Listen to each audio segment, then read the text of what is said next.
کہ آپ کو پتہ ہے ملائکہ ہیں کتنے؟ جی آپ ذرا غور سے سنیے گا، ملائکہ کی تعداد کو سوائے اللہ تعالیٰ کے کوئی نہیں شمار کر سکتا۔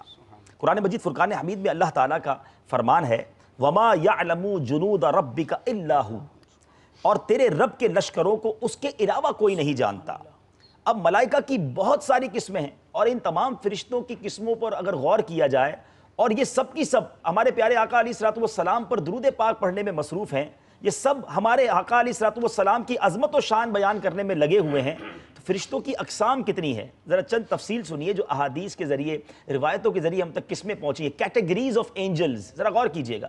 ملائکہ مقربین، حاملین عرش یعنی عرش اٹھانے والے فرشتے، ساتوں آسمانوں میں رہنے والے اربوں سے زائد فرشتے، جنت کے پہرے دار، دوزخ کے داروغے، انسانوں کی حفاظت کرنے والے فرشتے، سمندروں پر مقرر فرشتے، پہاڑوں پر معمور فرشتے، بارشوں پر معمور فرشتے، بادلوں پر معمور فرشتے، پیدا ہونے سے پہلے پیدا ہونے والوں کی شکلیں بنانے والے کام پر معمور فرشتے، جسموں میں روح پھونکنے والے، نباتات اگانے والے، ہواؤں کو چلانے والے، بادلوں کو چلانے پر معمور فرشتے، میرے آقا علیہ الصلوۃ والسلام کی بارگاہ میں ہمارا درود پہنچانے والے فرشتے، نماز جمعہ کے لیے آنے والوں کو لکھنے والے فرشتے، نمازیوں کی تلاوت پر آمین کہنے والے فرشتے، ربنا ولک الحمد کہنے والے فرشتے، نماز کے منتظرین کے لیے دعا کرنے والے فرشتے۔ اے میرے میٹھے اور پیارے اسلامی بھائیوں، اب فرشتوں کے بارے میں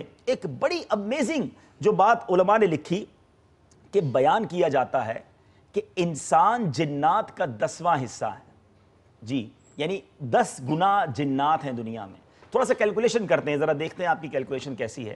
انسان دنیا میں اپروکس جو بتایا جاتا ہے آج کل تقریباً 7 ارب انسان دنیا میں ہے، تو اب جنات کتنے ہو گئے؟ 70 ارب، ٹھیک ہے؟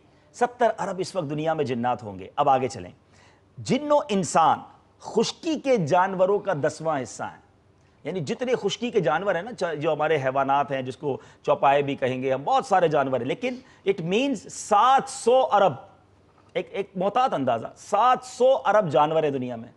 اور آگے چلیے، اور یہ سب پرندوں کا 10واں حصہ ہے، یعنی پرندے 7000 ارب ہیں۔ جی ناظرین سنتے جائیے گا، 7000 ارب دنیا میں پرندے ہوں گے، اور یہ سب مل کر بحری جانوروں کا 10واں حصہ ہے۔ یعنی یہ میں نے ایک کتاب میں بھی پڑھا تھا کہ اگر دنیا بھر میں سبزہ ختم ہو جائے، جانور ختم ہو جائے، خوراک نہ بچے، تو سمندر کے ذریعے 100 سال تک یہ دنیا زندہ رہ سکتی ہے۔ اتنا سمندر کے اندر یہ خوراک موجود ہے، یہ جس کو آپ یہ سی ورلڈ کہتے ہیں، لیکن سی فوڈ جس کو آپ کہیں۔ اب بتائیے کتنے ہو گئے جناب؟ 70,000 ارب۔ 70,000 ارب جو ہے وہ سمندری جانور ہیں۔ ابھی تو آگے چلنا ہے آپ نے، ٹھیک ہے؟ اب یہ سب مل کر زمین پر مقرر فرشتوں کا 10واں حصہ ہے۔ صرف زمین پر، ابھی آگے چلنا ہے ہم نے، زمین پر جو اللہ نے فرشتے مقرر کیے نا، تو یہ 70,000 کو اور 10 سے ملٹیپلائی کریں تو یہ 700,000، 7 لاکھ ارب فرشتے یہ زمین پر موجود ہوتے ہیں۔ ابھی اور آگے چلنا ہے، فرمایا یہ سب مل کر پہلے آسمان کے فرشتوں کا 10واں حصہ ہے۔ اب تو میرا بھی حساب 70 لاکھ ارب ہو گیا۔ پھر فرمایا یہ سب مل کر دوسرے آسمان کے فرشتوں کا 10واں حصہ ہے، تو اب یہ 700 لاکھ یعنی 7 کروڑ ارب۔ اب تو کیلکولیٹر کمپیوٹر جواب دے جائے گا، اب ملٹیپلائی کرتے جائیں۔ فرمایا 7 آسمان تک اسی ترتیب سے فرشتے ہیں، اور پھر یہ سب مل جائیں تو کرسی کے فرشتوں کے مقابلے میں معمولی سی جماعت بنتے ہیں۔ پھر فرمایا پھر یہ سب عرش کے ایک پردے کے فرشتوں کا 10واں حصہ ہیں، اور عرش کے پردوں کی تعداد 6 لاکھ ہے۔ ایک پردے کی لمبائی، چوڑائی اور وسعت اتنی عظیم ہے کہ آسمان و زمین اور جو کچھ ان کے درمیان ہے اس کے سامنے معمولی حیثیت نہیں رکھتے، اور ان پر قدم برابر بھی جگہ ایسی نہیں ہے جس پر کوئی فرشتہ رکوع، سجود یا قیام میں نہ ہو۔ ان کا مشغلہ اللہ کی پاکی بیان کرنا ہے۔ پھر یہ تمام فرشتے ان فرشتوں کے مقابلے میں جو عرش الہی کے ارد گرد عبادت میں مصروف ہیں، ایسے ہیں جیسے سمندر کے مقابلے میں قطرہ۔